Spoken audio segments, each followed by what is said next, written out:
Hello বন্ধুরা, আসসালামু আলাইকুম। শিল্পী কুকিং হোমে স্বাগতম। আজকে আমি আপনাদেরকে শিং মাছ কিভাবে পরিষ্কার করে কেটে রান্নার উপযুক্ত করবেন সেটা দেখাবো। সাথে এক্সট্রা হিসাবে থাকবে সংরক্ষণ পদ্ধতি। আমরা অনেকেই শিং মাছ পরিষ্কার করতে ভয় পাই, কারণ শিং মাছের কাটার আঘাত মারাত্মক বিষের। আর অনেকে বাজারে পরিষ্কার করা বা কাটা শিং মাছ খেতে ঘৃণা করে। আমি আপনাদের সহজে ও অল্প সময়ে শিং মাছ পরিষ্কারের পদ্ধতিটি দেখিয়ে দিচ্ছি। তার আগে আপনারা আমার চ্যানেলে নতুন হলে চ্যানেলটি সাবস্ক্রাইব করে নিন। আর ভিডিওটাতে অনেকগুলি টিপস থাকবে, আপনারা ভিডিওটি না টেনে সম্পূর্ণ ভিডিওটি দেখবেন, তাহলে সবগুলি টিপস ভালোভাবে বুঝতে পারবেন।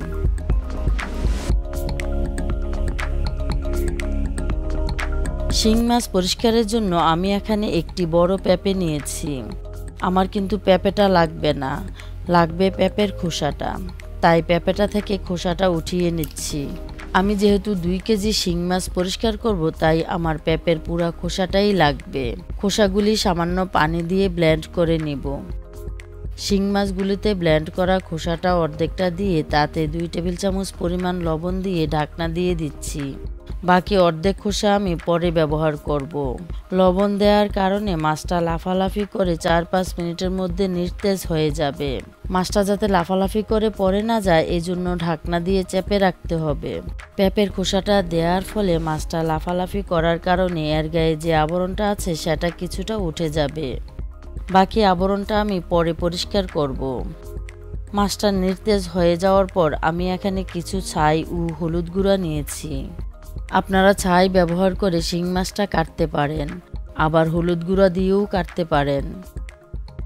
আমি শিং মাছটাকে মাথা রেখেই প্রসেস করব, তাই একটু হলুদ নিয়ে হাতে ও মাছটার মাথাটার যে অংশে ধরবো সেখানে লাগিয়ে নিচ্ছি। এর ফলে এটা আর পিচ্ছিল থাকবে না। আমি শিং মাছটাকে এভাবে ধরে ঠিক মাথা ও পেটের মাঝামাঝি এই অংশটায় কেটে নিচ্ছি। এবার কাটা অংশটায় ধরে টান দিয়ে এভাবে কেটে নিচ্ছি। দেখুন, শিং মাছটার 2টি কাটাই কেটে চলে এসেছে। এখন ভিতরে নাড়ি বুড়িগুলি ফেলে দিচ্ছি। মাছটাতে ডিম থাকলে কেটে ফেলে দিব না, কিন্তু নাড়ি ভুঁড়িটা বের করার সময় পিত্তথলিটা যাতে গলে মাছটাতে না লাগে সেটা খেয়াল রাখতে হবে, না হলে কিন্তু শিং মাছটা তিতা হয়ে যাবে। পেটের ও পিঠের এক্সট্রা পলকগুলি ও লেজের এই অংশটুকু কেটে ফেলে দিচ্ছি। আপনারা মাথা না রাখতে চাইলে কাটা সহ পুরো মাথাটাই কেটে ফেলে দিবেন। আমি আরেকটি মাছ প্রসেস করে দেখাচ্ছি।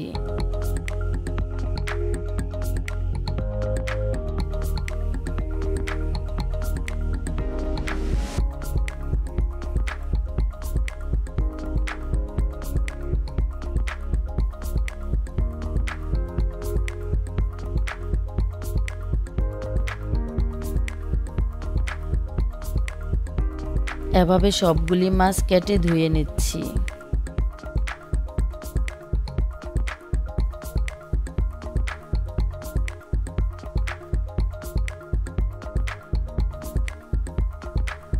এখন মাছগুলিতে ব্লেন্ড করা বাকি পেঁপের খোসাটা দিয়ে মাছটাতে মেখে 10 মিনিট রেখে দিব।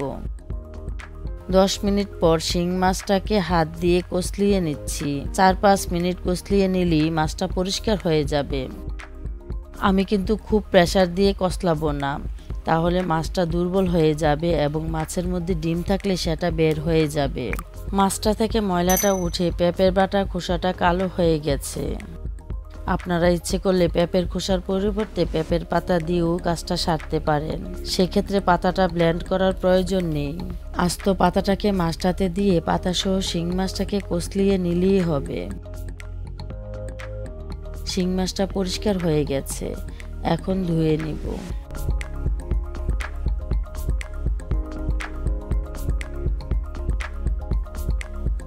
যে যাই বলুক, এতটুকু প্রসেস শেষ করলেও শিং মাছটা কিন্তু 100% পরিষ্কার হবে না।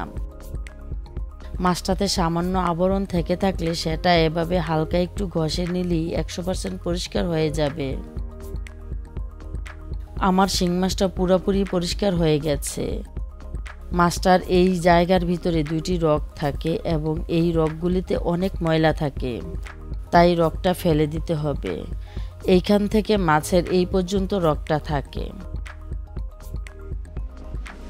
আমি এখন দেখিয়ে দিচ্ছি কিভাবে এগুলি পরিষ্কার করবেন। শিং মাছগুলিকে আমি কেটে টুকরা করে নিচ্ছি।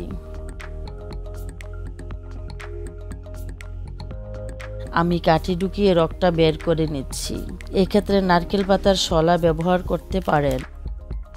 এখানে দুই পাশে দুটি রগ আছে।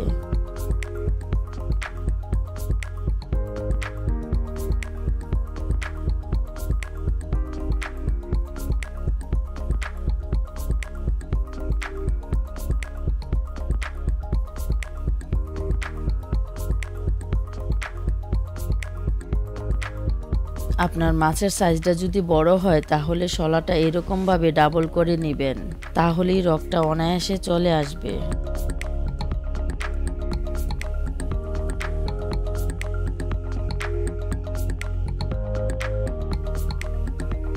এখন আমার শিং মাছটা রান্নার জন্য রেডি।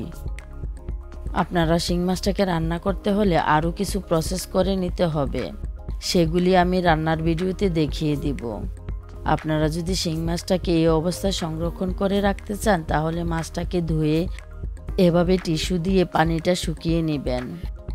আস্ত শিং মাছটা রাখতে পারবেন, আবার মাছটা কেটে রগ বের করার পরও সংরক্ষণ করতে পারবেন। যেভাবেই রাখেন মাছটাতে যাতে পানি না থাকে, পানি থাকলে মাছের টেস্টটা কমে যায়। এখন এরকম ছোট ছোট পলিথিনে নিয়ে এভাবে মুড়িয়ে ডিপ ফ্রিজে সংরক্ষণ করে রাখলে যে কোনো সময় নামিয়ে খেতে পারবেন।